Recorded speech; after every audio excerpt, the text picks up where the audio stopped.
Հայաստանի երրորդ նախագահ Սերժ Սարգսյանը անդրադարձել է կառավարության կողմից Արցախի հիմնախնդրի բանակցային գործընթացին վերաբերող փաստաթղթերի հրապարակմանը։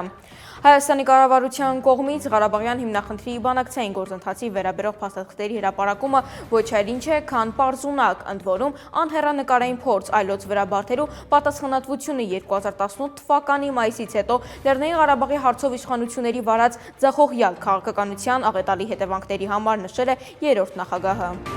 Ադրբեջանը ձգձգում է մարդու իրավունքների եվրոպական դատարանին հայ գերիների վերաբերյալ տվյալների տրամադրումը։ Այս մասին ասել է Միջազգային և համեմատական իրավունքի կենտրոնի ղեկավար, մարդու իրավունքների եվրոպական դատարանում հայ գերիների ներկայացուցիչ Սիրանուշ Սահակյանը։ Նրա խոսքով Կարմիր խաչի միջազգային կոմիտեի Ադրբեջանից հեռանալուց հետո հայ գերիների վիճակի պահման պայմանների վերաբերյալ տվյալներ չկան։ Հայկական կողմը փորձում է դրանց մասին տեղեկություններ ստանալ մի եդի միջոցով։